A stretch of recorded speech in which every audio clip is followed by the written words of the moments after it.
अस्सलाम वालेकुम दोस्तों, जिया लतीफ़ सीरीज़ जी वीडियो में माशूक किंगर जो तव्हांजी ख़िदमत में हाज़िर।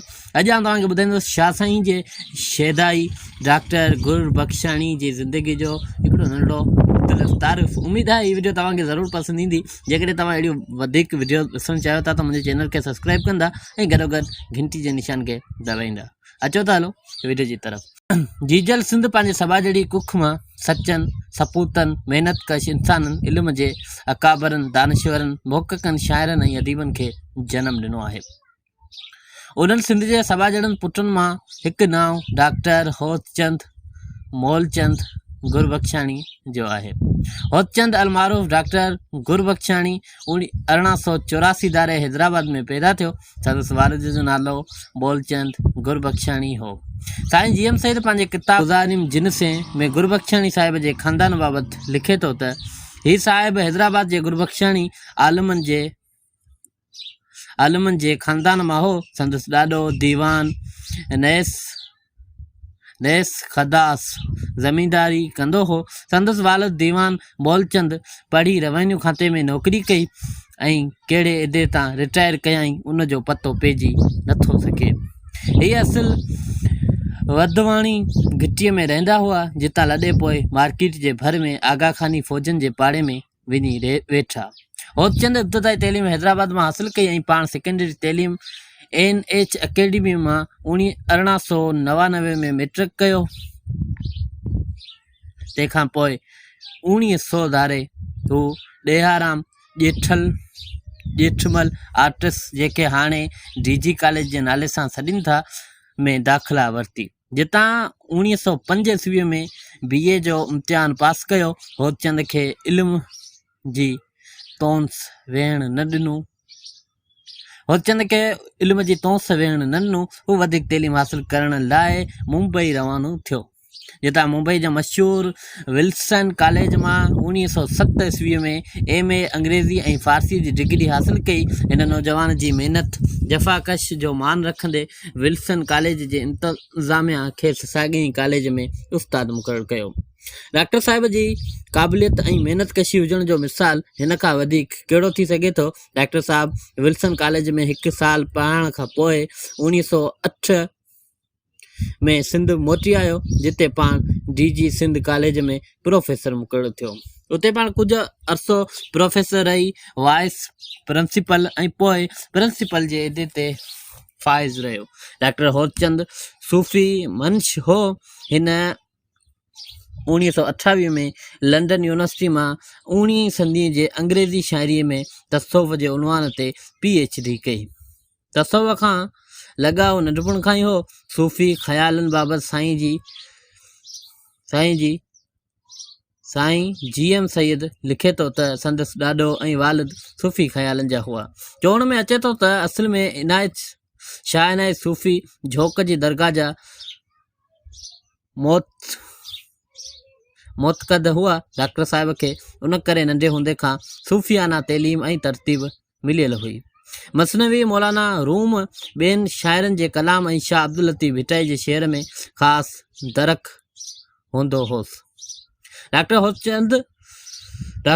होतचंद गुरबख्शाणी सिंधी अदब जी तारीख़ जो उहो सुनहरी बाब आहे, जंहिं शाह साहिब जे कलाम मां धारे कलाम हुजण जी तस्दीक कई ऐं पहिरियों भेरो शाह अब्दुल लतीफ़ जे कलाम खे मौजिज़ी ऐं करामतिन जे कड़नि खां आज़ादु करे शाइरी जी फ़नी खूबियुनि खे निर्वार कयो। शाह जे कलाम जी सही पढ़णी बाबति आलमनि ऐं नए बेस खे जनमु ॾिनो, जेते खेसि तमामु घणो तनक़ीदपूर्ण कई।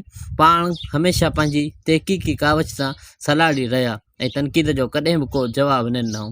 खेसि उहो अफ़सोस ज़रूरु हो त शाह अब्दुल लतीफ़ भिटाई ते अॼु ॾींहं ताईं फ़नी हवाले सां तहक़ीक़ थी न सघी आहे। डॉक्टर गुरबख्शाणी शाह जो रिसालो जल्द पहिरीं जे मुंड में लिखे तो त जेकॾहिं शाह अब्दुल लतीफ़ भिटाई जहिड़ो आलिशान शाइर यूरोप में पैदा थी हा त संदसि कलाम जी सही नुस्ख़ी तयारु करण में केतिरा ई आलिम पंहिंजो हयातियूं सरफ़ कनि हा ऐं हज़ार छापा माना आहिनि ऐं शरहनि समेत निकिरी वञनि हा, पर सिंध में अहिड़े आला शाइर जी अञा ताईं पूरी क़दुरु शनासी न कई वई आहे।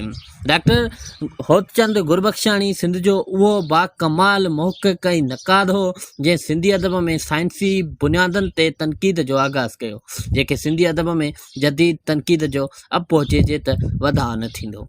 डॉक्टर बदर उजण पंहिंजे किताब सिंधी अदब में डॉक्टर बदर उजण पंहिंजे किताब सिंधी अदब में तनक़ीद निगारीअ में लिखे थो त डॉक्टर गुरबख्शाणी खे जेकॾहिं जदीद तनक़ीद जे पाए इहे विझंदड़नि मां चइजे त वधाउ न थींदो, हिन लाखिणी लतीफ़ जे सुना फ़न ऐं फ़िक्र ते जेको तनक़ीदी कमु कयो उनखे कॾहिं बि नज़र अंदाज़ करे नथो सघिजे।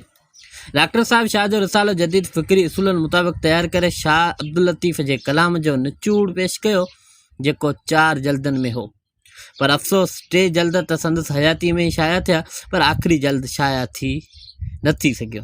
रिसाले जो पहिरियों जल्द 15 सेप्टेम्बर 1923 में, ॿियो जल्द 19 दिसंबर 1924 में ऐं टियों जल्द जेको 6 सालनि खां पोइ 27 दिसंबर 1931 में शाया थियो। डॉक्टर साहिब जे टिनी जल्दनि मां वाज़िह आहे त केतिरी न महिनत, मुशक़त, मोहबत ऐं सचाई सां शाह जे रिसाले खे क़ौम ताईं पहचान लाइ कोशां रहियो त जीअं सिंधी क़ौम पंहिंजे अज़ीम लाफ़ानी शाइर ऐं रहबर जे पैगाम खे सम्झी सघे ऐं फ़ाइदो हासिल करे सघे। डॉक्टर गुरबख्शाणी शाह जे रिसाले जी तरतीब कुझु हिन रीति कई आहे। पुराणनि नुस्ख़नि जे कलाम खे भेटे नए सिर पढ़णियूं मुक़ररु कयो अथसि। शाह जे कलाम जो मुकमल मुक़दमो पेश कयो अथसि, जेको 10 फ़सलनि ते मुश्तमिल आहे, जंहिंखे मुख़्तलिफ़ उनवाननि में विरायो अथसि, जंहिंजो मुख़्तसिर तफ़सीर हेठि ॾिजे थो। फ़ज़ल पहिरियों शाह साहिब जे सनहा उमरा ते मुश्तमिल आहे, जंहिंमें शाह साहिब जी पैदाइशी जी तारीख़ खां वठी शाह साईं ताईं जेके मशहूरु रवायतूं मनसूब आहिनि उन्हनि ते पिणु बेस कयो अथसि। ॿियो शाह जी सूरत ऐं सीरत ते मुश्तमिल आहे, जंहिंमें शाह साहिब जी पोशाक, खोराक ऐं आराम, रहमदिली, रियाज़त, नोड़त, पाक दामनी ऐं राग जे शौक़ जो ज़िक्र पिणु कयो आहे। साॻी फ़ज़ल में शाह साहिब जी तस्वीर ते बेस कयो अथसि, जंहिं लाइ डॉक्टर साहिब लिखे थो त शाह अब्दुल लतीफ़ भिटाई जी सची तस्वीर किथां मिली नथी सघे। किन रिसालनि में हिकिड़ी तस्वीर ॾिसण में ईंदी आहे, जा दावा कई वेंदी आहे त शाह जी आहे, मगर ईअं हरगिज़ न आहे। उहा वहमी तस्वीर थी ॾिसिजे, जंहिंजी शाह जी शिकिल शोबिया सां का बि मुशाबत कान्हे। टियों शाह जो मज़हब आहे, जंहिंमें शाह अब्दुल लतीफ़ भिटाई जे फ़िरके बाबति वज़ाहिर कई वई आहे। छा शाह साईं सुन्नी हो या शियो, उन बाबति रवायत पिणु ॾिनी वई आहे। शाह साहिब जो ख़लीफ़नि सां कहिड़ो बर्ताव हूंदो हो, शरीयत जी पैरवी, हज जो इरादो, दीनी आज़ादी ऐं इश्क़ इलाही जो ज़िक्र कयो वियो आहे। फ़ज़ल चौथों वैदानियत ऐं तसव्वुफ़ आहे, जंहिंमें वैदानियत ऐं तसव्वुफ़ ते बेस कयो वियो आहे। फ़ज़ल पंजों शाह साईं जो शेर ऐं शाइरी आहे, जंहिंमें शेर जी ज़िंदगी, शाह ऐं ॿिया शाइर, शाह जी बुज़ुर्गी, जमाल ऐं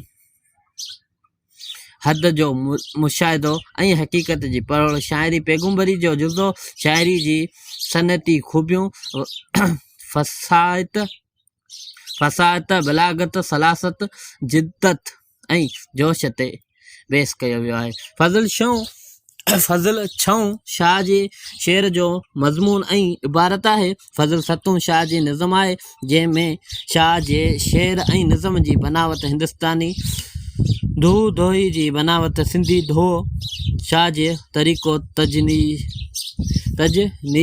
हरफ़ीअ जो इस्तेमाल ऐं हिंदुस्तानी राग ऐं रागणीअ जो ज़िक्र आहे। फ़ज़ल अठों शाह जी सिंधी आहे, जंहिंमें शाह जी सिंधीअ ऐं हाणोकी सिंधीअ ते बेस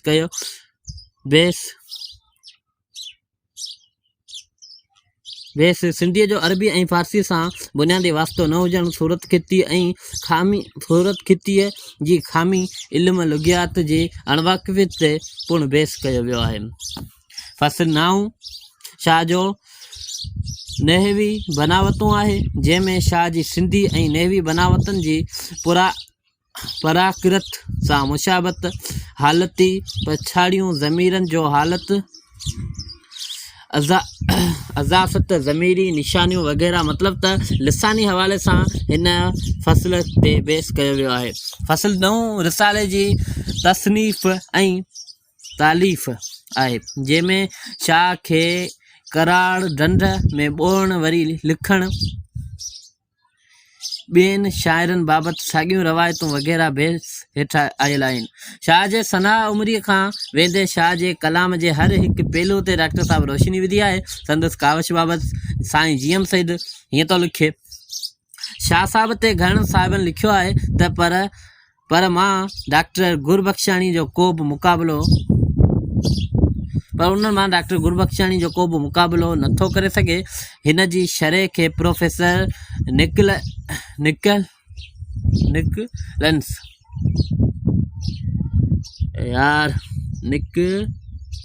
निकलसन अच्छा हिन जी शरह डॉक्टर निकलसन जे मसनवी ऐं शरह मिस्टर ब्राउन जी ईरानी शरह जी तारीख़ में हकीम सनाई जे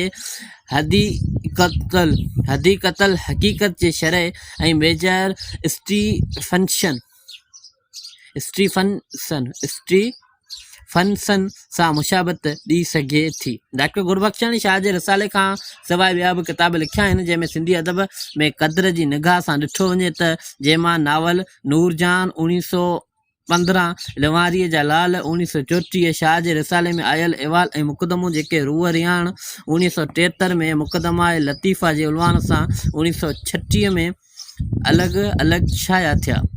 सिंध जे हिन अज़ीम मुहक़क़ मुक़रर निकाद ऐं शाह लतीफ़ जे शनास जी वफ़ात 11 फरवरी 1947 ते कराची में थी। तो दोस्तों ये भी अॼु जी वीडियो उम्मीद है तव्हांखे ज़रूर पसंद आई होंगी। यार ये उर्दू किताब भेजे। तो दोस्तों ये भी अॼु जी वीडियो